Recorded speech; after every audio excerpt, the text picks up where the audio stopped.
All right, good morning, everyone.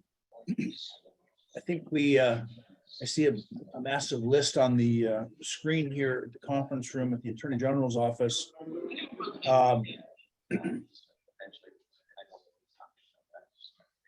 Most are just names, but I see some faces. Mr. McDonald, how are you? A long way away. Good morning. What I want to do first is call the roll and then make we need to talk about the minutes and how we keep minutes and how they will appear on the Attorney General's website in the future. Laura and I talked about that yesterday. So we're going to clarify that, a couple of housekeeping things, and then we'll move through the agenda. It's me. Oh, sorry. Hopefully everyone has. Pay no attention to the man behind the curtain. Who's the man behind the curtain? All right, let me call the for the Public Safety Communications Council. If you would just indicate your presence. Mike Linder.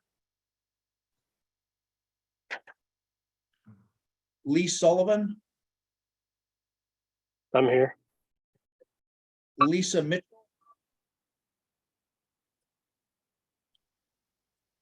Joshua Turnsplenty. Joe Briggs. Jeff Newton. I'm here.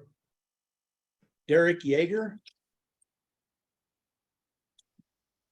Moving to the 911 Advisory Council, Rich Cowger. Dorothy Grimeau.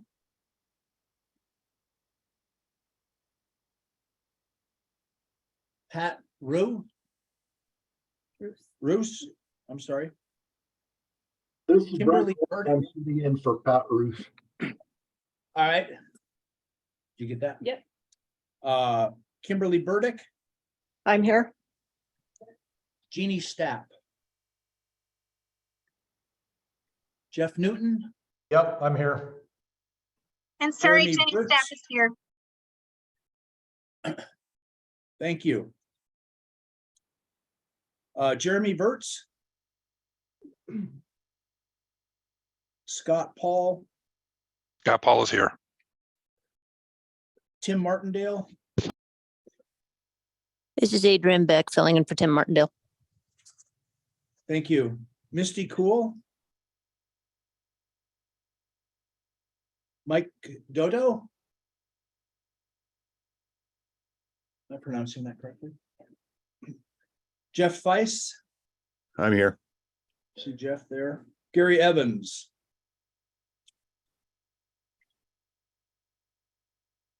Doug Columbick. I'm here. Burke Hansel. Here. Steve Lavin.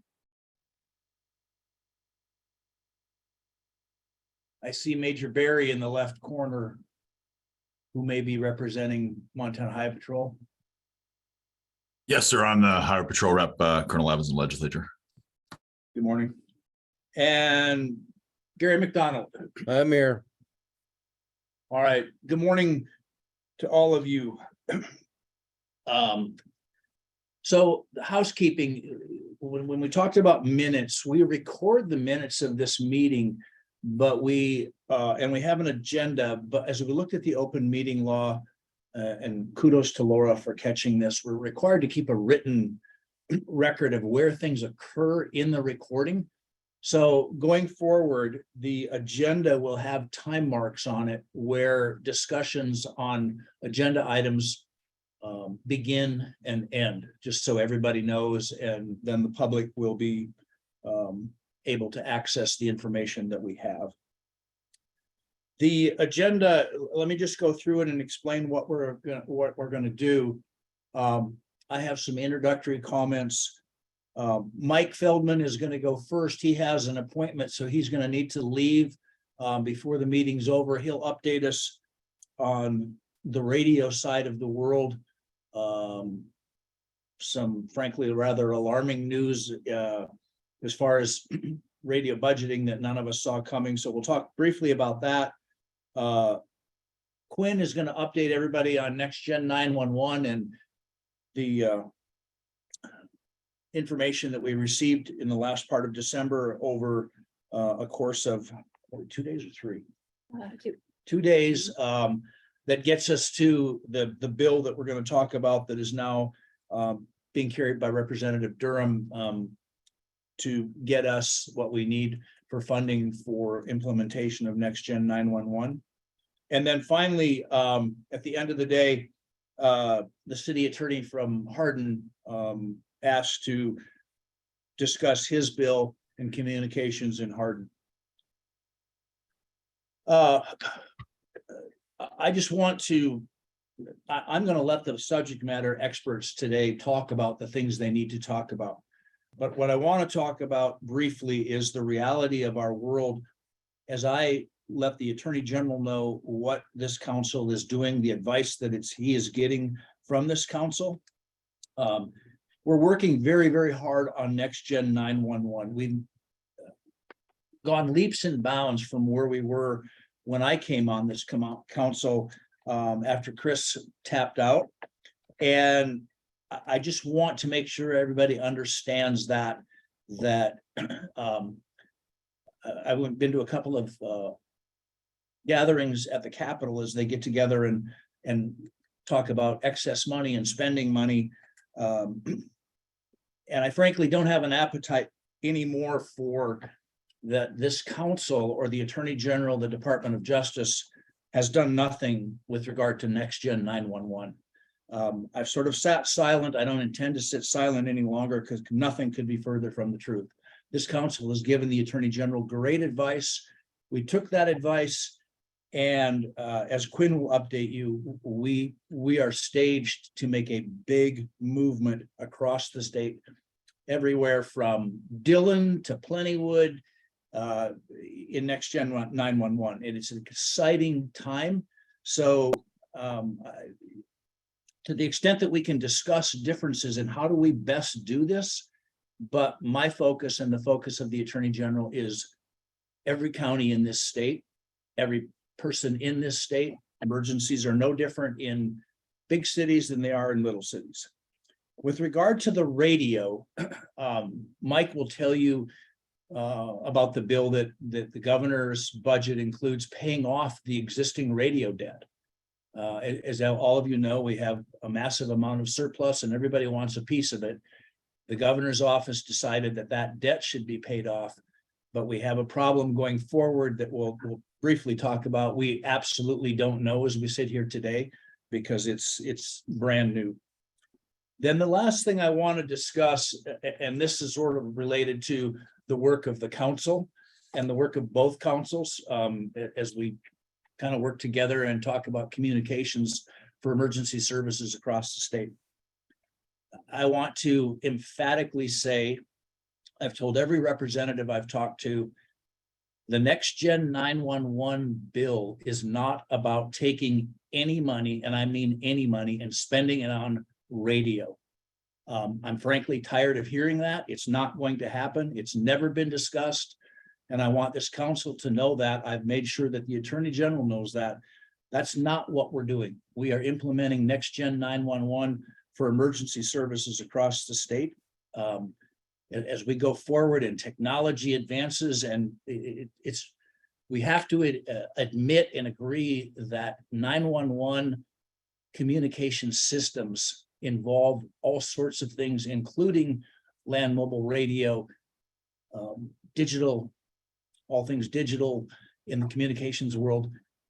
But the Next Gen 911 bill has nothing to do with spending existing money on radio.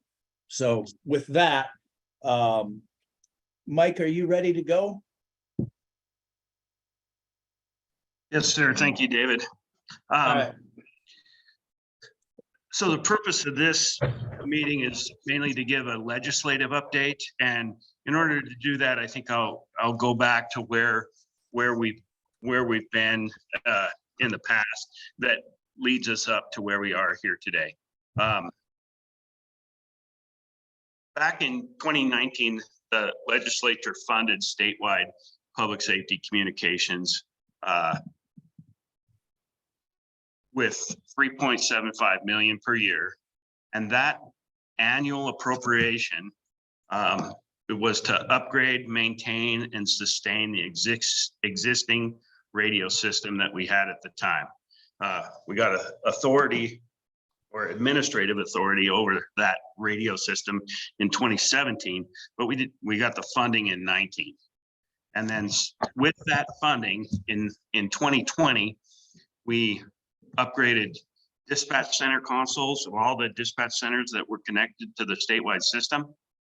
And in 21 and 22, we upgraded radio site equipment on mountaintop sites all over Montana.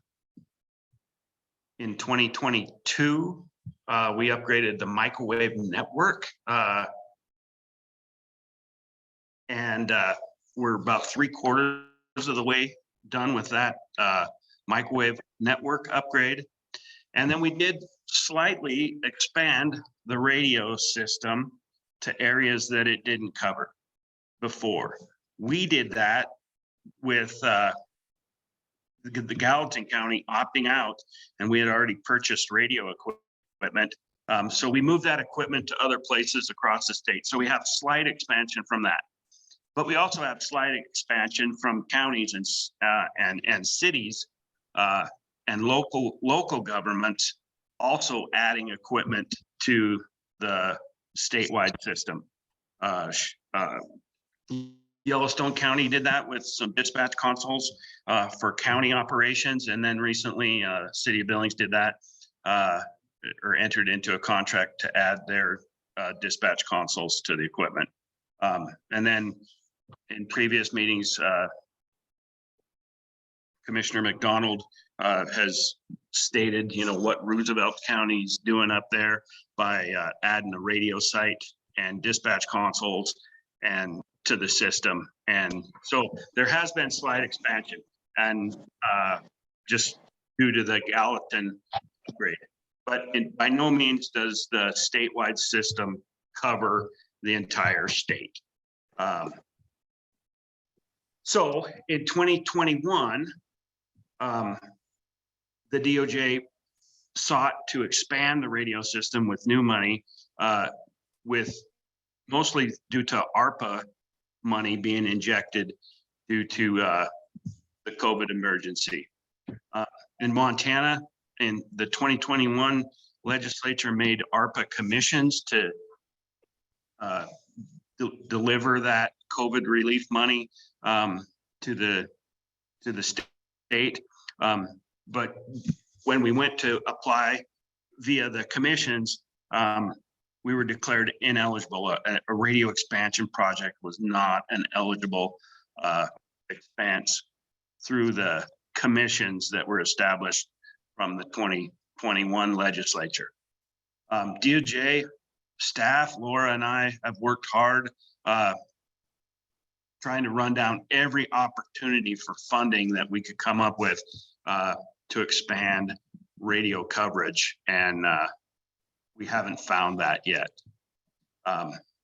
That brings us to 2023.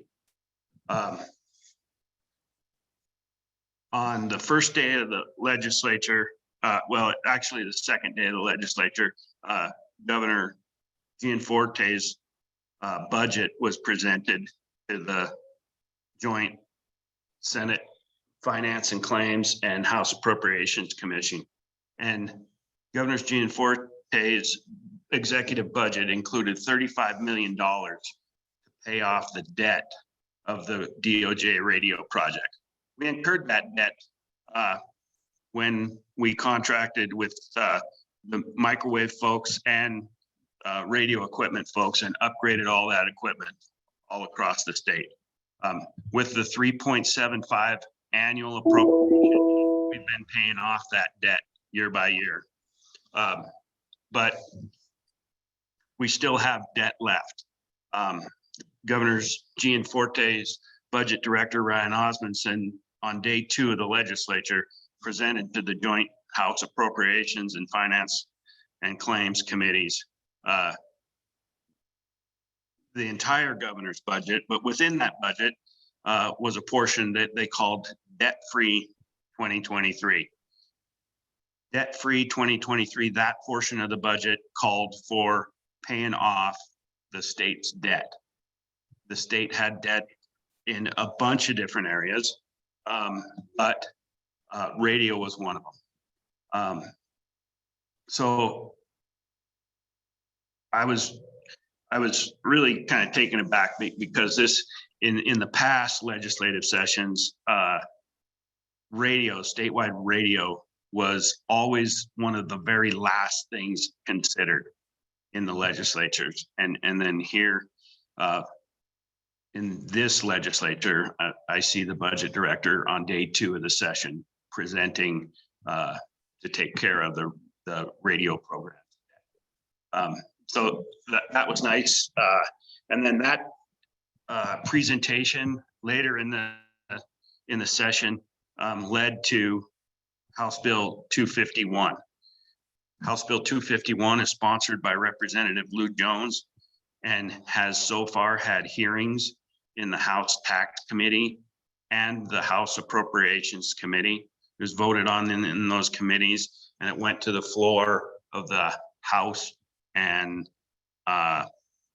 passed second reading on the floor of the House by, I think, 69 to 31 votes. So a big majority of the House voted for that debt-free 93 bill. The part that pertains to statewide radio was originally a $35 million appropriation to pay off the debt. That was more money than was needed, and that would have bought quite a bit of expansion to the statewide system. But that bill, the original bill, was amended and brought the appropriation down to 18.6 million for the statewide radio program to pay off debt. That debt-free 2023 bill is a debt bill. So within that bill, with the now amended to 18.6 million, it also struck the 3.5 million annual appropriation that we were getting. I think the idea was, if you get all the money up front, you won't need to be making those payments. The statewide system does have a need for an annual appropriation. That need is to maintain and operate and sustain that system as it is now. But House Bill 251 is strictly a debt relief bill. So I can see that, I can see why they struck that, but an annual appropriation is still needed, and that will have to come from some other amendment or some other bill in the session to get that backfilled so that we can continue to operate and maintain that system. So that's kind of it's the blessing that we're figured prominently. Statewide radio is figured prominently this early in the session. And I understand House Bill 251, but I'm hopeful because statewide radio, it both in the legislature and the executive, is taking a spotlight early. I'm hoping that some other amendment or bill will be introduced to backfill that annual appropriation. Past sessions have dealt with statewide radio at the very last part of the session. That happened in 2017 when DOJ got administrative authority. That was at the very last week of the session. In 2019, DOJ got funding to upgrade and maintain and sustain that system. That was also the very last part of the session. And in 2021, when the 911 program was transferred to DOJ, that was also the very last part of the session. So I'm hopeful that 2023, with the attention that has been put on statewide radio so far in this first bill, 251, both from the executive and from the legislature. The attention on statewide radio it's an obvious priority, and there's obvious support. It just passed second reading, 69-31. So I'm hopeful that with this spotlight being on state radio and whatnot, I'm hopeful that we can get money to expand and upgrade and maintain and get an annual appropriation back in the bill. But that's kind of where we're at right now. Does anybody have any questions about House Bill 251 or funding statewide radio maintenance, operations, or expansion? Hey, Mike, let me add right here. I think a couple of things to emphasize. That was the governor's debt-free bill. You mentioned that a couple of times. All of us involved in this area need to keep that in mind. And as you have contact with legislators and policymakers around the state, please make sure they understand that. There will be those, I have no doubt, who think this is sort of a back channel way to tie 911. It is not. It has never been. We need that annual appropriation to maintain and continue to build out the radio system. It just can't happen without it. As you all know, the 911 allocation is very clear. So please, if you know anybody in the legislature, tell them to watch this. I think Mike's right. It's going to come back. The Attorney General's legislative team is aware of it. They're on it. I'm confident that that annual funding will be restored separate and apart. But to the extent you know anybody from around the state, feel free to let them know this is an important thing. Hey, Mike, would you, pardon?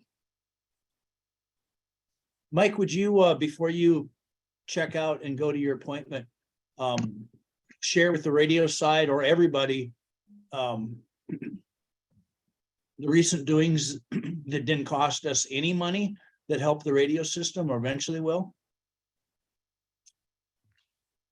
Sure. So recently, we've also done a couple things, and other partners have done things too. I mentioned the city of Billings and Roosevelt County adding to the system. Lewis and Clark County made an addition to the system. Also, we had the opportunity, looking ahead to do expansion statewide. An opportunity also came up in Lewis and Clark County to purchase a communications shelter that was going to be decommissioned. The Department of Justice really worked hard with me to acquire that. The site was going to be decommissioned, and the building and the infrastructure inside of it, the HVAC system and all the things for a communication system was going to be decommissioned and destroyed. And I was able to acquire that. And so for future expansion, I already have a purpose-built communication shelter. I priced an identical shelter out, and the pricing on that shelter would have been $375,000. So I have that in stock right now. And should I get funding for expansion, or should I be able to partner with an existing county or city that is expanding? I think we could partner with that shelter and save considerable amount of money and expand the statewide system. Mike, you didn't mention how much you paid for the shelter, or the state did. Yeah, so the shelter was free. It did cost a little bit of money to hire a crane service, And the Department of Transportation, Montana Department of Transportation, picked up that building or was able to transport that building for us to their yard in Helena. So free to the state. It did cost us about $6,000 to rent the crane to do that work. And I guess I got to thank the Department of Justice staff. When they told me about it was a Wednesday afternoon, and they told me it had to be removed by Friday. So Department of Justice staff worked with me to turn that around in extremely short order. So I thank the staff, and I thank the Department of Transportation too for providing that transport. And I think it's something that we can all benefit from. Department of Transportation, also they could store radio equipment in that once we find a home for that shelter. Looks like Jeff Weiss has a question. Go ahead, Jeff. Thanks, Laura. Hey, Mike, before you leave, thanks for the update. This is Jeff Weiss with Broadband Montana. Couple questions. One, on the $3.5 million annual appropriation, is that a statutory appropriation? We can probably take this offline. You can just, I'm curious on the site, how that gets reauthorized or reappropriated and where. And then what's it used for? Is it all for maintenance of the existing radio network, or is it for additional stuff? So the 2019 legislature passed Senate Bill 352, which appropriated $3.75 million to the Department of Justice per year. Since then, the Department of Justice has used that money to enter into contracts with radio, one with Motorola for radio equipment, and one contract with Aviat for microwave network equipment. So of that 3.75 annual appropriation, about 2.5 million of it is payments to vendors for debt we've already incurred. That leaves just over $1 million for operation and maintenance. So there's two technicians statewide that run all over fixing equipment. And that also pays for equipment that breaks along the way, antennas, wires, all other kind of associated parts that are needed for a communication system. Okay, so the debt relief bill or whatever, House Bill 251, the debt free in 23, would absolve you of that $2.5 million a year of debt to vendors then, is that correct? It would absolve me of the debt, but that bill also strikes my annual appropriation. That would leave no money for my paycheck or my employees or.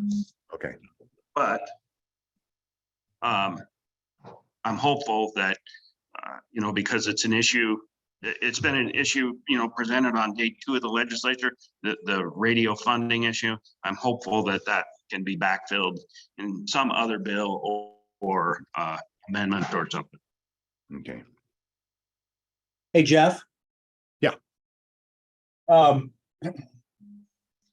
In 44-4-1607 is where you'll find the 3.75 allocation.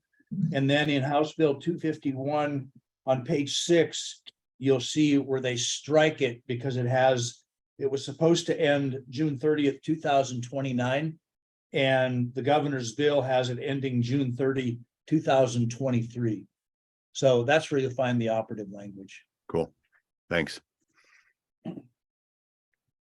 And just one last thing, at the top, Mr. Ortley, you did point out that there's nothing, there's nothing appropriating or authorizing 911 money for the radio network, and I just want to make sure you're aware that that last year at the end of the session, there was a line added to the 911 statute that effectively gives the radio network the right of first refusal on any funds. And so I appreciate your comments that there's no way that you intend or that the law intends to use 911 funds for radio network, but it's in the law. And so I would assume then you'd be okay deleting that part of the law.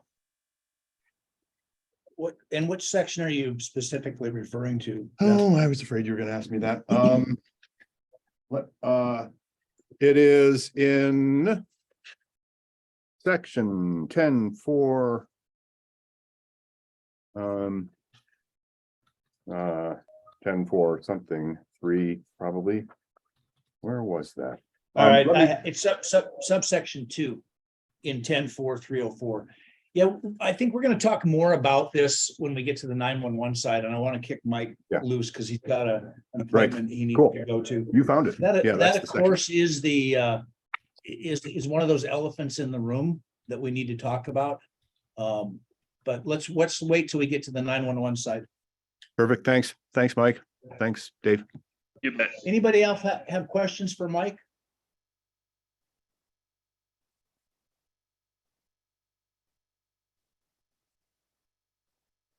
Thank you, Mike. You bet. Thank you. So let's move on to Quinn. Is Quinn on? Yes. All right.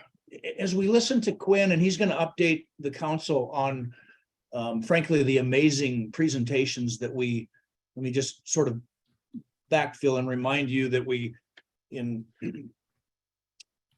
the second quarter of 22, we did the RFP. I pulled that back because we didn't have any money to pay for anything. And frankly, I didn't think we had enough information to make intelligent decisions, spending a lot of taxpayer money. In December, and Mike will tell you about this, we met with over 2 days, a very strenuous schedule, every major player and a couple of minor players in the next gen 911 world to learn about consultants, systems. The learning curve was very steep for somebody like me, but I came away much more knowledgeable, much more confident in what should Montana do for a statewide 911 system. And I had a lot of questions that I asked those providers and vendors. They were all answered appropriately, including as we get to, for example, local telcos. What happens? How do we? I came away very satisfied that we can make this happen. And that's been my message to the Attorney General. So with that, Quinn, you ready to update the council on where we're at? Good morning, David. Can you hear me? We can hear you loud and clear. Good morning, everyone. To start the discussion, I'd like to rewind a little bit, just to bring everybody up to speed to where we are today. If we go back to about a year ago, the would be December 2021. The 911 Advisory Council discussed the procurement strategies that are included in the state 911 plan, the strategic plan. And the recommendation to the Department of Justice in that meeting was to move forward and procure a statewide next generation 911 system that included a network, of course, what we refer to as an EZNet, network core services, and a hosted call handling solution. Out of that meeting and the next meeting that was scheduled in 2022, early 2022, we had discussions about developing an RFP, number one, to hire a consultant to assist the department with the development and procurement of the next gen 911 system. What came out of that was a pretty limited scope of work and a relatively, I would say, low cost estimate for the consultant services as well as the next gen 911 system. After Chris Hansen's passing and bringing in the new leadership team with David, as well as we also had some other internal changes that David spoke about in the September 2022 meeting. Of course, we have more engagement with Will Self, Chief of Staff to the Attorney General. We also had a change in the operations major at the Highway Patrol, with Kurt being promoted to Lieutenant Colonel, and then the promotion of Chan Berry. We had a lot of new team members, and really, just as David said, number one, we withdrew the RFP primarily because after receiving, a legal opinion, it became apparent that we did not have the necessary funding, the authorization for the funding, as well as we really had, we were moving along so quickly that we really hadn't fully vetted the requirements, the scope of work for the consultant services or the scope of work for the next gen 911 system. And so we were able to engage in really a request for information proposal or process that was really intense and consolidated within a couple of days. And as David said, we brought in the several firms from the consulting community, as well as the primary national providers for next gen 911 systems. It was an intense couple of days. I greatly appreciate the leadership team, clearing their very busy schedules and committing the amount of time that was needed to engage in those discussions. And really, a really important part of that was it wasn't just presentations. It was very much interactive discussions, a lot of question and answering, and really some plain spoken, frank discussions about next gen 911 systems and the requirements moving forward. So coming out of that, we have a much better, it's much clearer what we require, what the department requires for the consultant services, as well as the next gen 911 system. And so vetting all of that out, then we've provided those requirements to our legislative team. And our legislative team has reached out to Representative Neil Durham. And late yesterday, we did the bill draft was delivered. It's out there. It's LC 4224. Is that right, Laura? That's correct. So that's out there for viewing. In working with, supporting the legislative team, really the current version that's out there really is, it's really focused just on getting the authorization for the funding. We wanted to make it very specific. There's a lot of noise in the background. There's a lot of other auxiliary questions or things that we did not want to address in that bill, because we think it's critically important that that bill be successful, that it be passed.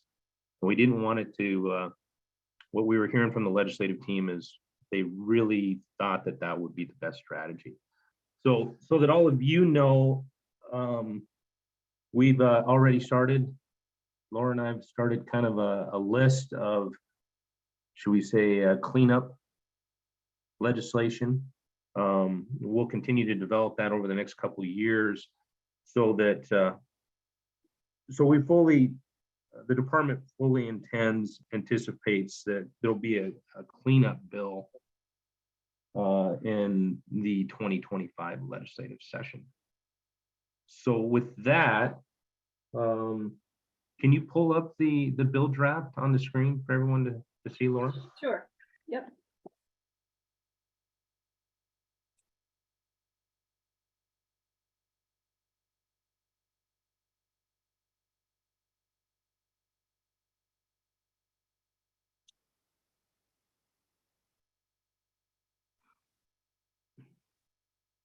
So if we scroll down just a little bit, you'll see it, really, we're just amending that one section, 10.4.304.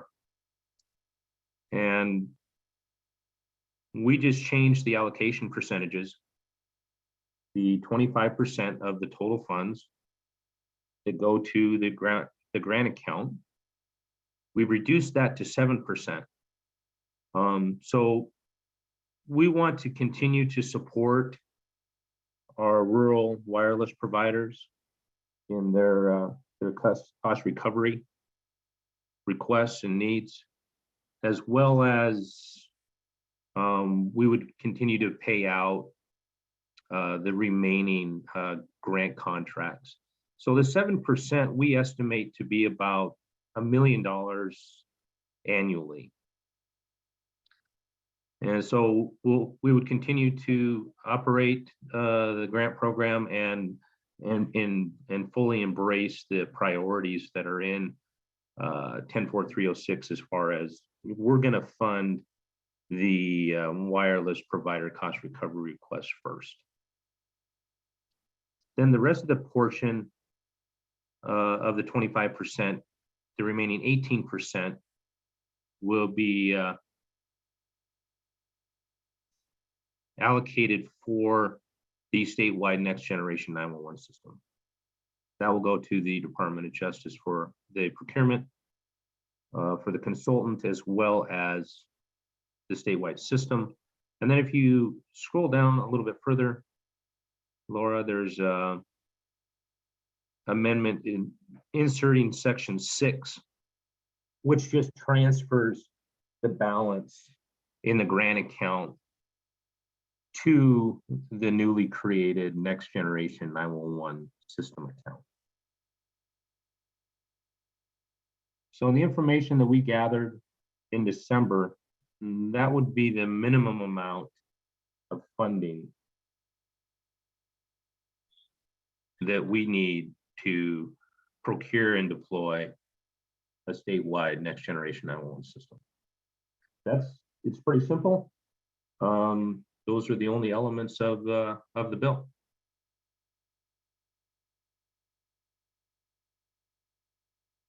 David, that concludes kind of my overview of where we're at with next generation 911.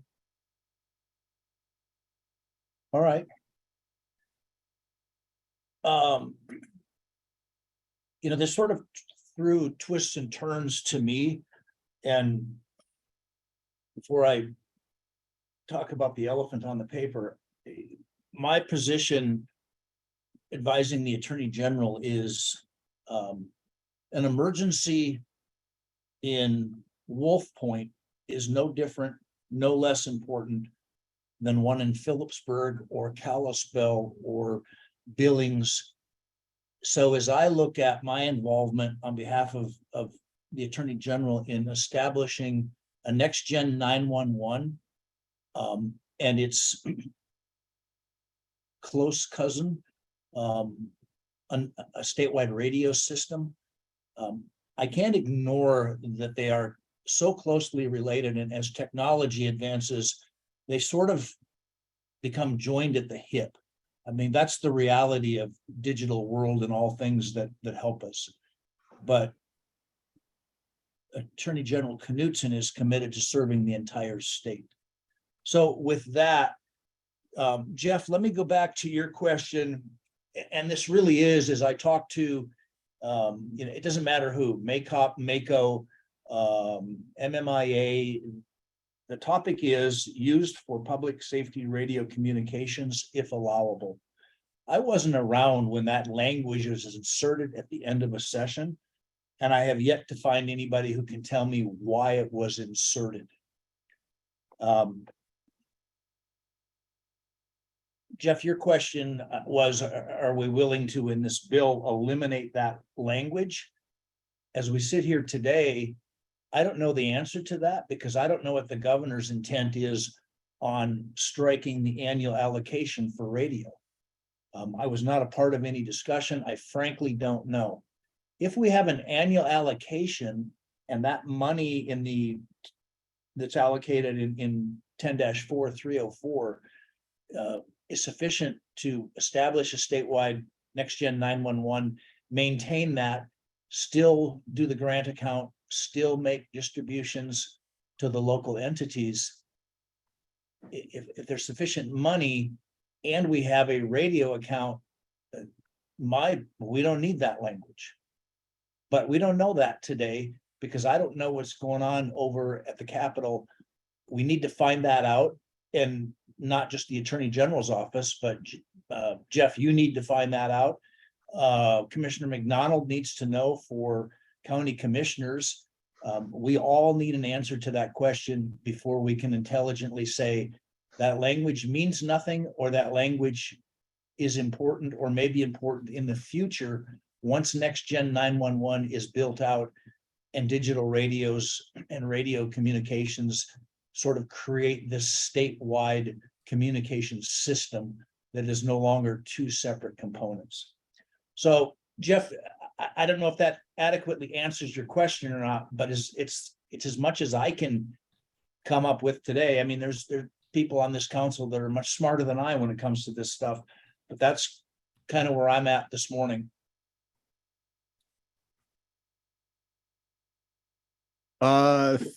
Thanks. That does answer the question. It might raise some more, but I appreciate the response.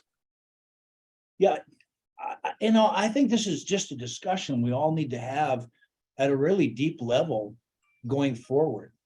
We're gonna do our best to protect all of Montanans from an emergency communications system aspect. It doesn't matter whether it's fire, EMS, we need air guard with helicopters dousing fires, whatever it is. It involves so many different components. And we have this troublesome language that I really don't know what it means. And the ambiguity in that, if allowable, we need answers on that because we need partners that are willing to, number one, trust one another. And second, let's move forward for all of Montana. That's really my goal. And it sounds pie in the sky, but that really is my goal. Any questions for Mike on where we are today, the bill? I would certainly encourage everybody on the council to watch this bill, and in conjunction with the governor's debt-free 2023, we need allocation for radio, so both sides of this can be built out and expand and serve Montana.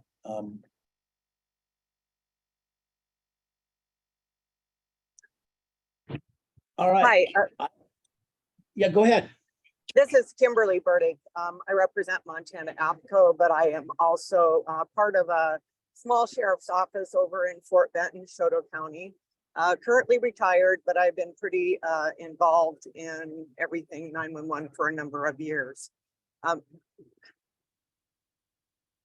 I guess my question is regarding the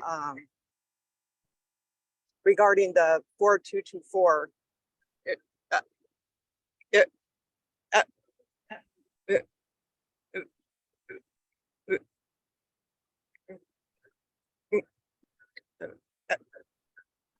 Kimberly, we have a bad connection. If you could start over again. You said regarding, and then it sort of just became real choppy.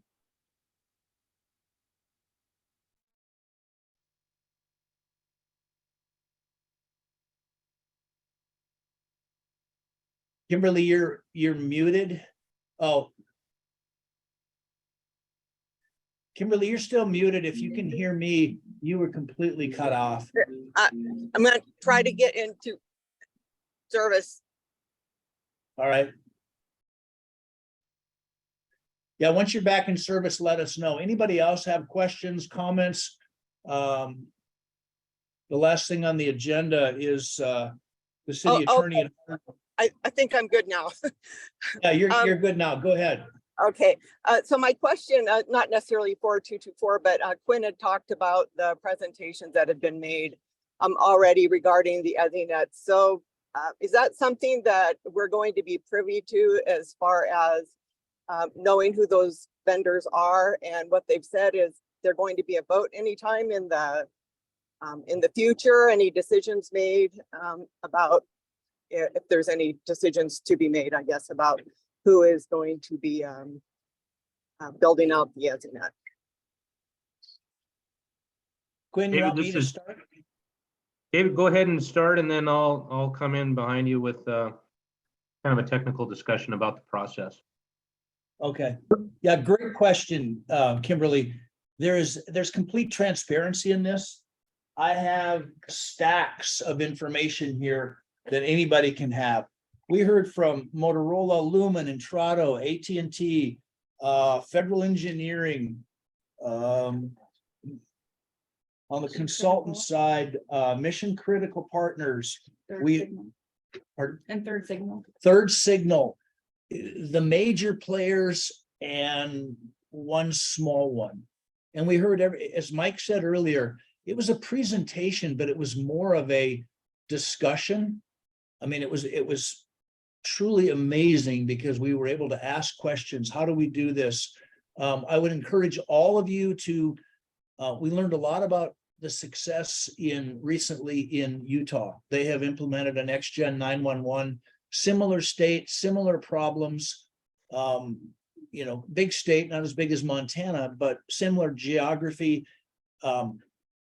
Absolutely, everybody will give an access to all of this information. Once we know we have allocation, I anticipate that we will come back to the council and present, here's what we think we ought to do, and get your input. But in the meantime, Kimberly or anybody else on the council, any of the information that you want, we can provide what we gave to Representative Durham. We can also provide, I have in front of me, cost estimate comparisons. I certainly want it to be completely transparent. And get everybody's input. Absolutely. Okay, well, thank you. I appreciate that. Kimberly, let me just also share, as a former dispatcher, one of the things that we're looking at in your world, and it's important because it deals with this, is the training of dispatchers, public service communicators who man big and small PSAPs and stations across the state. And what can we do online? Northeast Montana is struggling, number one, to maintain and retain. And so that's another thing that we're doing, working with a legislator on. The Attorney General is sensitive to that. So just wanted you to be aware of that from your world with APCO. We're Okay. I appreciate that. And I definitely look forward and look for that legislation, I guess. Yeah, I don't know if it'll make it into legislation. I'm hoping that we can do it without legislation. But we're working with Kim Much, who is an APCO member. And we're building that out to the extent that we can and offer it. So Cool. just All right. want to share that with you. Thank you. Anybody else have questions for Quinn? And Quinn, you want to follow up? Okay, just real quick. Thank you, David. Just so that everybody knows, the process is still the same. Some of the information that we did collect from some of the vendors and telecom companies is proprietary. So we would have to get their permission before we posted, say, on the website. Some of that information might need to be redacted. But no concerns there. I mean, there's nothing in general. The presentations material was very similar to what a lot of all of you have already seen. And Of course, we had presentations to the council from Motorola and Intrado and Lumen and of course, you know, our partners at VisionNet. So it's not a lot of new information to a lot of members on the council, but it was very new to the leadership team there at DOJ, and so we were able to basically send them to, you know, it's a crash course in next generation 911. But coming out of that, so the path moving forward is, number one, we need to secure the money. And so that's LC 4224. If that bill doesn't pass, then the Department of Justice wouldn't be able to move forward with procuring a consultant or the next generation 911 system. Once again, that's why, you know, I think the leadership team, the legislative team, really felt it was important just to have a very simple bill that just focused on that. It's authorizing and appropriating the required funding. So if that bill passes, signed by the governor, then the department will immediately start working on drafting an RFP for the consultant services. Once we've selected a consultant, then we would move forward immediately with development of an RFP and a procurement for the next gen 911 system.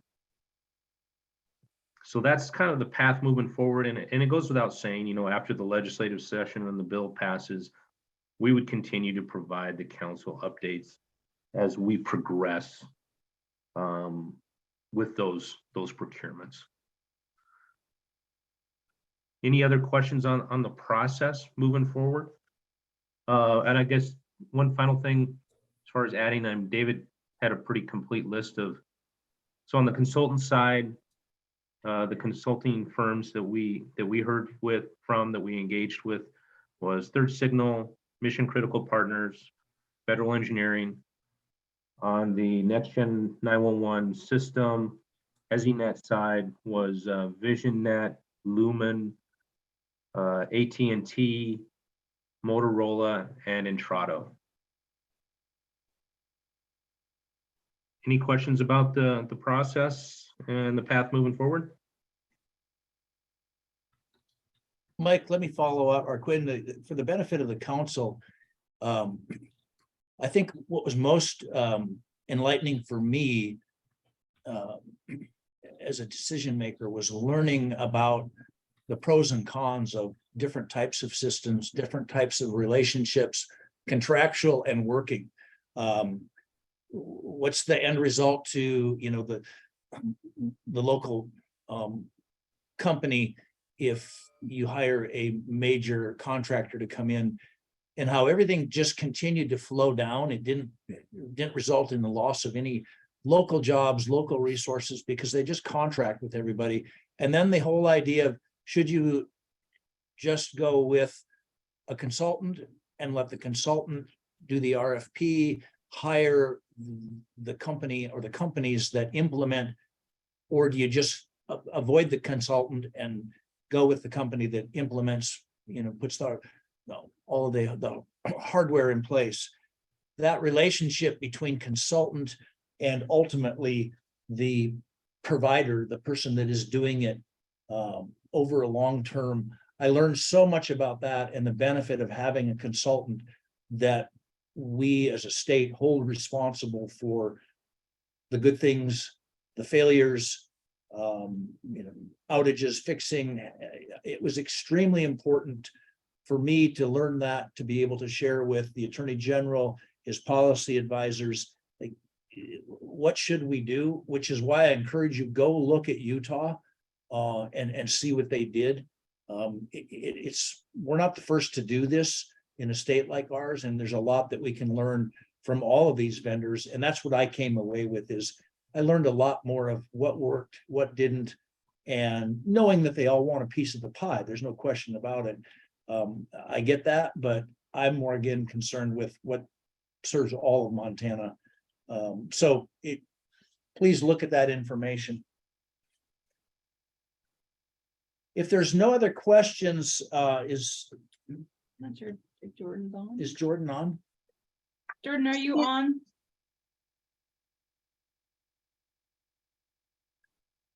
Let's do this. It's 10 o'clock. The last thing we have is Jordan Knudsen and legislation that he has that he wanted to present. Let's take a short break. We'll get him by phone and get him, because he was anticipating later on in this 10 o'clock hour. So if you would, let's. If I could, I've had my hand raised for a while. Hello. Absolutely. Go ahead, Jeannie. Hi there, everyone. Thanks for a good meeting. I just wanted to make sure that you were all aware of a new dashboard that the State Library has available, where we're tracking our process to onboard PSAPs to the new data assessment tools that are available, and a dashboard where we can track completion of their work as they begin to develop and validate their data.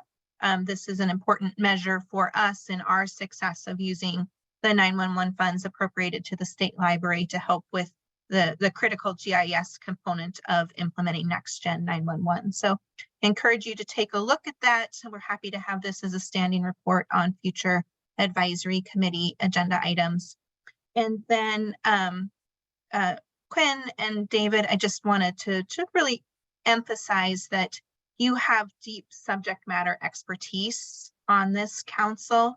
We are very familiar with the work to develop next generation 911 around the country. And so I just really encourage you to involve us early and often in your evaluation and deliberations. We have contacts with all of the consultants that you're talking about in the states that you're talking about. And so we're here to help. I appreciate the link that you've put up, and also the invitation reminder of expertise. I certainly don't have it. I'm always going to rely on others to tell me what should I advise the Attorney General. I really appreciate it. Thank you. Thank you. Okay, we're going to take a 5-minute break. We'll get a hold of Mr. Knudsen if we can. If everybody, let's just plan on being back online at 10 minutes after 10.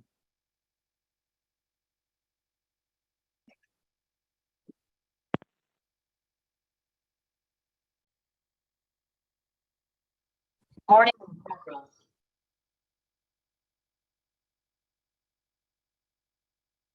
Hi, can you hear me okay? Ken, Yeah, we can hear you. All right.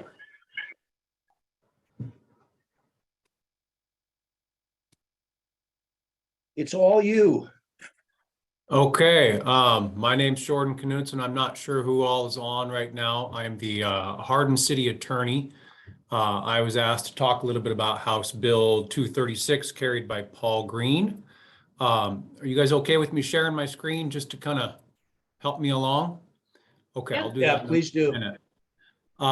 This started a couple years ago when Hardin decided to restart the Hardin Police Department. Previous to that, we had contracted with Bighorn County for law enforcement services within the city limits. They approached us and said, we don't want to do it anymore. And we said, that's okay. We want to start our own. Started very positively. There was some change in the administration of the sheriff's office, right below the sheriff. And all of a sudden, those negotiations that were going so well did not go so well. We were trying to negotiate interlocal agreements for dispatch, interlocal agreements for jail services, victim witness coordinators, things like that. And all of a sudden that came to a screeching halt. We continued with the police department. It went live just over a year ago, going good for about 2 months. There was a use of force issue with an officer. The county attorney deemed that to be too much of a civil liability to the county, despite our objections and legal positioning on that. And they decided to pull the plug on dispatch to us, completely cut us out of being dispatched for emergency calls. We scrambled trying to figure out what to do. city council members, chief of police, all asked me, can't you do something legally? Isn't there something that prevents them from doing that? How can they get away with that? And so I started digging into the MCA, and that's when I found out there used to be a law that prevented them from doing that. And in 2017 in House Bill 61, when there was some next generation 911 statutes enacted, this one was removed, and nobody could really tell me why. I talked to the representative that carried it. He couldn't remember why. I watched the proceedings, the hearings on that. Nobody could, it wasn't in there. There was a lot of incidents that happened in the city limits of Hardin or just outside the city limits of Hardin, which the Hardin police weren't notified. Most notably were the crashes on the interstate 2 miles outside of town this summer. One right around the 4th of July and one 2 weeks later that ended in a 20 or 30 car pileup with 6 fatalities. And despite the city of Hardin being 2 miles away, we weren't notified. Dispatch didn't contact us. We didn't get a phone call, anything. We were left in the dark and we weren't able to assist. There's been high-speed chases through town, shootings, other crimes that we're just not getting dispatched to. The city of Hardin had to spend $50,000 on a private dispatch contract and secure our own 7-digit phone number just to continue serving the community.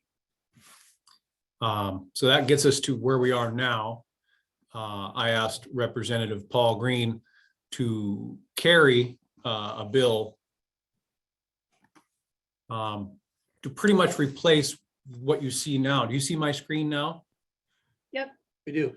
Okay, so I have the 2015 MCA on the screen. This is section 10.4.104, which was removed in 2017. And the most important part is subsection 2, which says a public safety agency must be notified of all calls. And that was the legal part that I found that had been removed that I thought was important to us, that they didn't even have to notify us anymore of what was going on in dispatch. So Representative Green was happy to carry House Bill 236, which is now on your screen. I was happy to help draft a large portion of this, went through several versions.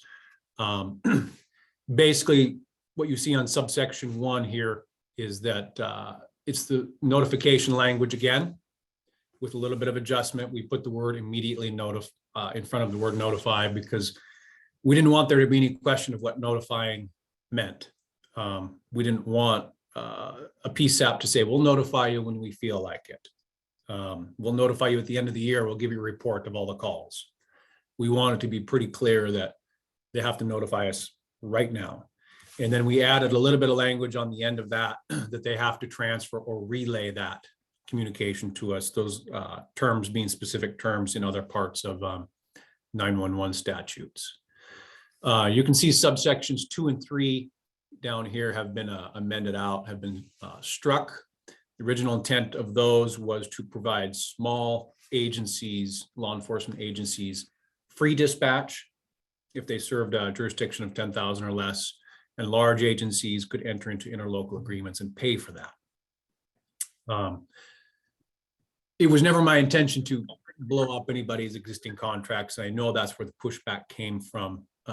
There were several county PSAPs that I know had input on this during the legislative process that basically said, we already have agreements. Now you're telling us to do it for free. We don't like that. Certainly when this was drafted, that wasn't the intent. It was more or less to give small agencies a foothold to provide services without breaking the bank. When we were in negotiations with the county for dispatch, the dollar amount just kept increasing and increasing. And then it turned into, okay, not just money, we want you to do these other things, which was more or less turn over supervision of the police department to the sheriff's office. And we had to draw a line somewhere. And so this language, even though it may have been a little bit localized, that's where it came from. We just didn't want this to happen to somebody else. Not as relevant now, it's been amended out. So really we're just stuck with subsection 1, which is the required notification, required transfer and relay if we have another dispatch service or however we decide to handle those transfers and relays. So that's where we're at, and that's what's going on with this bill. Jordan, how can, we have two councils that you're speaking to. One is the 911 Advisory Council. The other is Radio, Public Safety Communications. Anything specific you ask of anybody serving on those councils? I'm not sure if those councils have lobbyists in Helena. I think the number one thing is I would, if they do, please have your lobbyist chime in on this when it goes over to the Senate side. It just made it through the House side on third reading, had unanimous support as amended. I was very happy to see that. I have yet to talk to a lobbyist that opposes subsection 1, the immediate notification. Now that subsections 2 and 3 are out, I can't see a reason for anybody to oppose. Nevertheless, it would be great if council, either those members on their own or lobbyists, were able to continue the support for this, just so in the future, dispatch services aren't used as a pawn for negotiating or bludgeon to beat a small law enforcement agency with. You know, that's just a public safety risk that we've actually observed here. Doesn't need to happen. So I'm asking for support if there is. I think the second part of that is, as Next Generation 911 is developed and the state figures out what we're going to do, things like transfer and relay may no longer be relevant. I'm not sure how that's all going to shake out.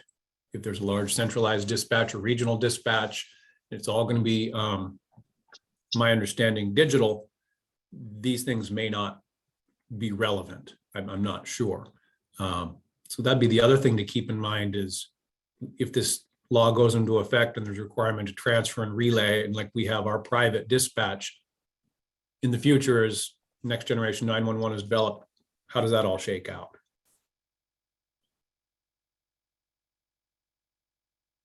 Jordan, Quinn may want to jump in on that, but I think this is exactly what we're talking about in the next generation of public safety communication. And this is my very point that I mentioned earlier when you weren't online, is the Next Gen 911 system. When that major crash occurred on the interstate, as you said, just 2 miles outside of town, everybody involved in that crash assumed that everybody in the public safety world had this all figured out with Next Gen 911. You know, they could text 911, it would go to the appropriate dispatch center. That's my goal as an agency like Hardin or Bighorn County. They need to have available the best that we can afford in the state of Montana. That's what this mission is about. So yeah, I've seen your facility. I was there late last summer. It's hard to explain to a member of the public how something like that happens, because when they call 911, they don't care about politics, anything else. They need help and they need it right now. So yeah, you certainly have my support. Quinn, do you need to add anything or want to add anything on the 911 radio, anything that you want to add? Just that, you know, I strongly concur with you and Mr. Knudsen, and I think what you're going to see once Next Gen 911 is implemented statewide is a huge benefit to our rural, low resource agencies, emergency response agencies, as well as PSAPs. You know, the model that we're moving forward with having the state, having the Department of Justice procure this on behalf of everybody and implementing it with a vendor, we'll be able to provide current technologies all the way across the state, not just in the larger counties that have large tax bases, large public safety mills. So it's really going to be a great thing, and greatly appreciate the comments. Does anybody have any questions for Mr. Knutson or comments on the bill that's on the screen now? Jordan, this is Gary. And I watched that bill and I thought it was a good bill. And if I happen to be in Helena, I will definitely stand up and support it on the Senate side. Thank you, Gary. It's good to see you. It's been a Yeah. long time. I'm Yeah. glad to see you. Thank you for And the I support. got another question for you. Nothing to do with this, but you're city attorney now? Yes, sir. You How have, are you? do you still have a private practice? I do. Yep. Okay, we need to talk to you about that oil well. Okay. All right. Give me a call. You know, just to follow up to Jordan's dilemma there, it's a perfect example of how Next Gen 911 will work. And if I don't know where to call, the routing with the GIS interface, the routing is going to put me to the right PSAP.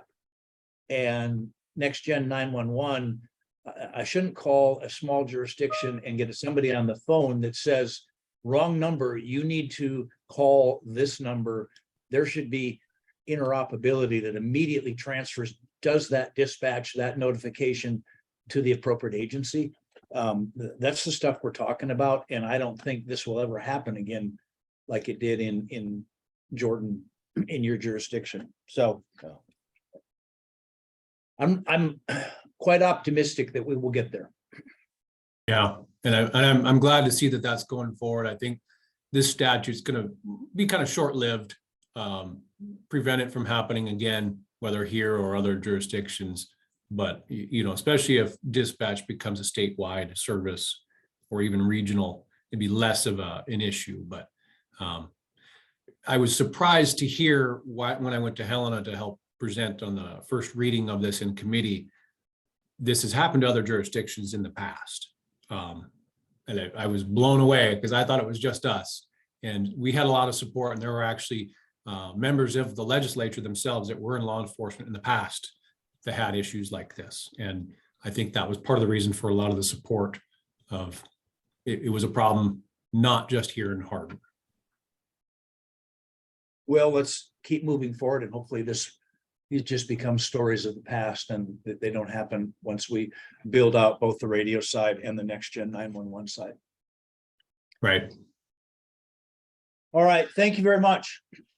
All right. Thank you. Council members, anybody else have anything for the good of the order? If not, we're going to adjourn. We'll keep the councils advised of developments on the Next Gen 911 bill, as well as the governor's debt-free 2023 and the radio funding, which is so critically important. We'll update you as things go on, but please follow along. And once again, if you've got a representative, a lobbyist, somebody that you know that serves, please have your voice be heard.